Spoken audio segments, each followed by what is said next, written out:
Hi, I'm Molly Topf with Bedford Community Television, and we're lucky to be here today at Bedford High School with Bob Jozokos, who has been principal for years and is on his way out. Bob, thanks so much for taking time to meet with us today. You're welcome. We're excited to flash back to 2005 when Bedford voted to found our own high school. Doors opened 2 years later, but sometime in between that, you were brought in to start to create the vision and mission of Bedford High School. Tell us when you were tapped and how your role began. Sure. So 1 full year before the school opened, so that was 2006, 2007 school year. I came in July of that summer, 2006. And it didn't happen right away, so George Edwards, who was the founding principal, I worked with him at Bow High School, and I received an email one evening saying George was coming to Bow. I replied, George, that's the wrong direction for me, because I lived in Northwood at the time, and I really loved George as a principal, and I was just sorry to see him go. And off he went, and it was sort of a done deal. I was going to be staying at Bow. But then the team down here, I guess, couldn't find a humanities match for the planning team that George envisioned. And so eventually he reached out to me and asked me to apply, and I did, and I was lucky enough to get on that 4-person planning team. So I was sort of the humanities person. We had a math science person, a counseling person, and George, so there were just 4 of us there. And then the athletic director also came in. And so that whole first year, no students, which was really weird, right? I went from the classroom, and then even during that whole year, we had no students really with us. There were students at McKelvey in the 8th grade, and there were students at West in the 9th grade, and so we would go visit those people, those kids, which was fun, and they gave us a lot of input on the school. But for a year, we just planned the whole school, right? We had a nice big binder from the Bedford Curriculum Committee. That was a group of essentially educators and community members that said, hey, this is what a really good school looks like. There's tons of stuff in there. And then it was our job to translate that big binder of good stuff into sort of the school that we see here today. So curriculum, wall colors, I mean, it was the best professional experience I could have ever hoped for in my career. And I'm just so thankful that I was able to do that. That is very neat. Yeah. Tell us about the mission of Bedford High School. Sure. And it stands now. How did you come up with that? Yeah, and so 2 places, the ideas came from 2 places. So we, the educators, were looking at best practices, and we're crafting language to pull from the ideas of best practices. And then the community told us sort of what they envisioned for the school. So we had their list of sort of ideas and terms and words. And so we melded those 2 things together. The mission statement, as we have it today, went through 15 drafts, actually. And so we wrote the first draft, we would vet it with ourselves, and then between the start and the end, we were meeting with the superintendent, the assistant superintendent, and the school board. And there was a parent group also, and we just continuously got feedback and tweaked it until it was sort of in the vision you see, or in the version you see today. And then we brought that to the school board for their vote. And because building a school it's not simple, right? The mission, however, was the only thing to get a 5-0 vote right off the bat with no discussion. After the iterations. Yes, but that just told me that we were listening to the community, and they were listening to sort of the educator part, and sort of we were on the same page with what we wanted this place to be. Curious, no pressure. Yeah. Can you quote it? Can I quote it, the whole thing? Or the meaning of it? What about Sure. the mission was so unifying to Bedford from the start? Yeah. I could go in a lot of different directions, right? I think education is clear in there. And it's not just academics, it's education. So there's the academic component of education, and then there's sort of the whole person component of education, right? We're helping raise adults. And so, yes, our mission is academic here, but we're also trying to make good people along with parents in the community. So it's the education of young people. That's the core, I think. And then there's parts that stand out. The one that we often talk about is pushing our comfortable limits, right? I tell new staff when they sit in this room, actually, that we're hiring for the next year, I talk about that piece of the mission because it's very fun to work here, right? I enjoy being here. The kids are great, right? The staff is great, but we work very, very hard, and you just have to know that. And so that's one of the things I highlight when I talk to new staff. When you speak about educating the whole child, I'm remembering all of the extra things here at Bedford High School. There's intercession, there's senior project, there's 4-year advisory, there's professional learning communities. Were these cognizant decisions to bring this in to sort of match the mission? Yep. So those things actually had their roots in George, who was vetted by a committee before I was ever hired, right? George was hired with his vision of what he could bring to a high school. So he was bringing advisory, he was bringing intercession. PLCs came later, professional learning communities for teachers came later. But those were certainly central parts to what we wanted to do here. And they matched the mission. I think that's probably why George was hired, right? The community could see, here's someone that can bring to fruition what we see. And so once we were on the team, it was just our job to make those things happen. So yeah, they're certainly a part of educating the whole person. With the change from you to George and over the span of the years that the high school's been here, what has changed? I'm understanding that a lot of the things the school was founded in are still healthy and moving along. What changes did you instill? Yeah, that's hard for me to remember. So once we make the change, I'm just going with it at that point. All right, what changes? So senior projects certainly went through some changes. Okay. Yep. There was a time when, all right, see, I've been maybe mixing up my schools and my histories, but I think when we started way back when, there were a certain number of teachers who taught senior project, and not everyone shared the class. Right. And so there would be 4 teachers who had all the senior projects. That was a major shift to get everyone involved. Yeah. Right. And it's just a better way to do it because we're all looking for this, the same stuff and helping students on that same journey. So that was a big change. The schedule changed a lot over time, right? We've had many, many bell schedules just to tweak a practical thing, the schedule to meet what we want to do for education. So that's changed a lot.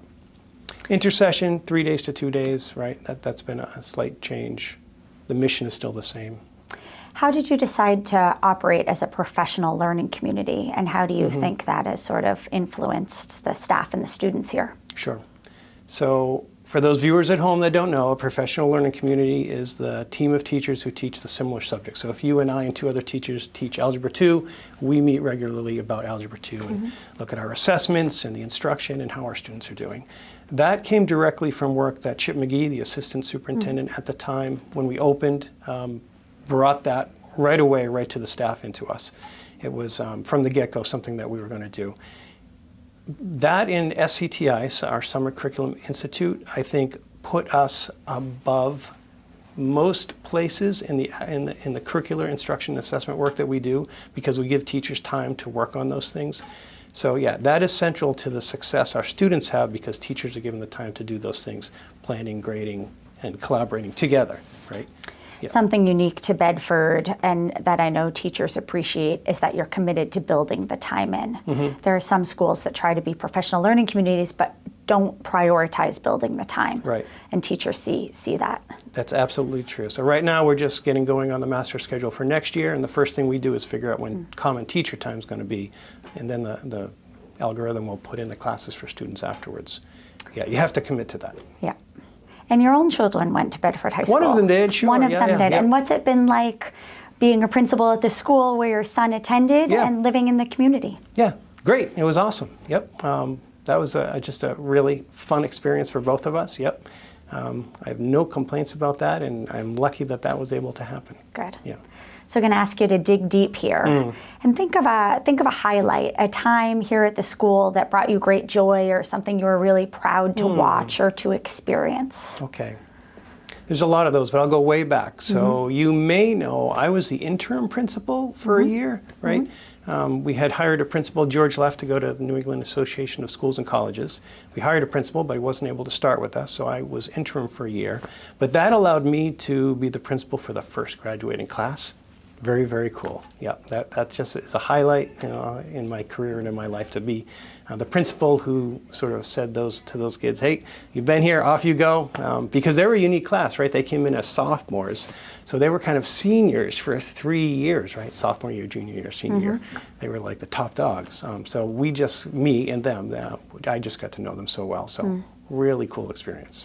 Yeah.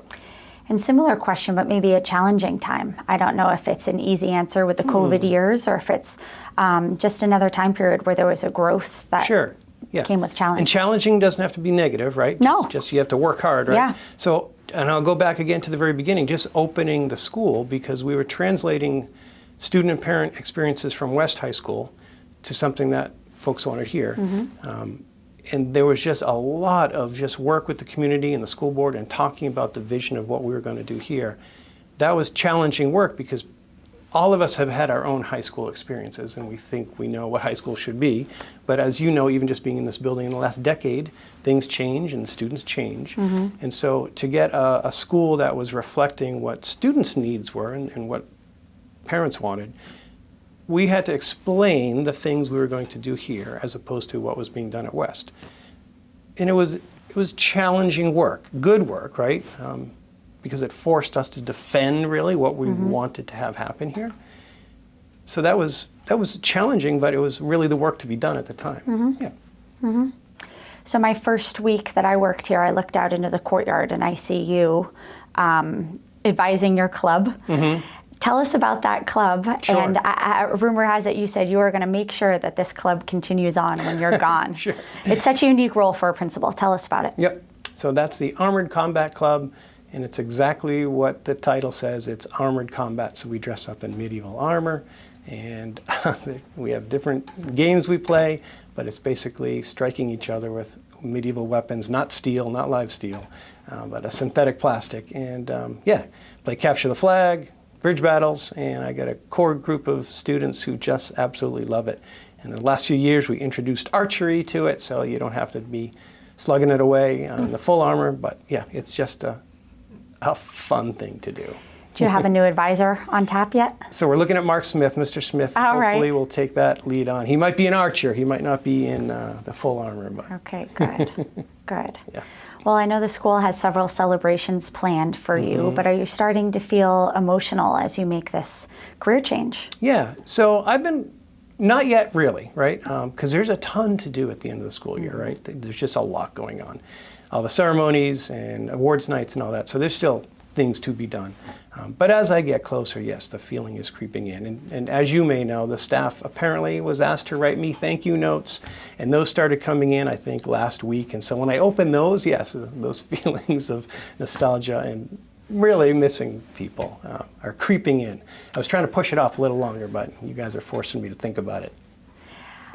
Do you know offhand how many founding teachers are still here? I know there's a proud crew. There's probably 12. That's my guess. And I wonder if you feel a special connection to working side by side for years. Yeah. I mean, I do, but I think I feel that connection, honestly, with every staff member.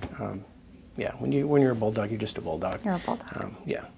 Great. Once a bulldog, always a bulldog. That's right. It's really true. Yes, Will you wear that in your heart when you head to Amherst? For sure, yes. How can you not take this place with you, right? And any advice for principals? Maybe our new principal coming in, but principals in general. You've been a leader for many years. Sure. If there's a brand new principal, maybe not an experienced principal, let's pretend there's someone coming in for the first time in that administrative role. Yeah. What's your piece of advice? Yeah. First off, just trust the kids, honestly. Sometimes as adults in education, you want to do it the way you think it should be done, and you don't give voice to the kids. And if you actually listen, they actually have the same goals as you, and yet they're young and they may do it differently. But if you listen, you're going to get to the same place. And that gives them ownership of the place they come so many days of their lives, right? So listening to the kids for sure. And then the same goes for staff. You just have to trust the staff. I mean, I don't know everything. There's just, principals don't know everything, right? And you guys are the ones in the classroom. So if you spend the time with staff and actually give them a voice here too, it just, those two things, that's why it's fun to be here, right? Because people feel invested in this place. Do you think kids have changed? Kids have changed, yeah. Kids have changed, for sure. Yep. In what social ways? media has changed kids, and even the way their brains work, right? We've noticed this in the classroom. Yep. In your new role, how do you feel like the decisions that you make will be different ones? I had a student ask me that last night. We were with the Taiwanese exchange program at the welcome party, and a student asked me about leaving and what my new role would be like, and I did equate it to just being a principal of a lot of buildings. So I think there's a lot of similar decisions, are just one step removed, right? So you're helping principals with their decision making and the stuff that they're getting after. You're just there to support them. So it's a lot of the same work. It's just spread out across buildings.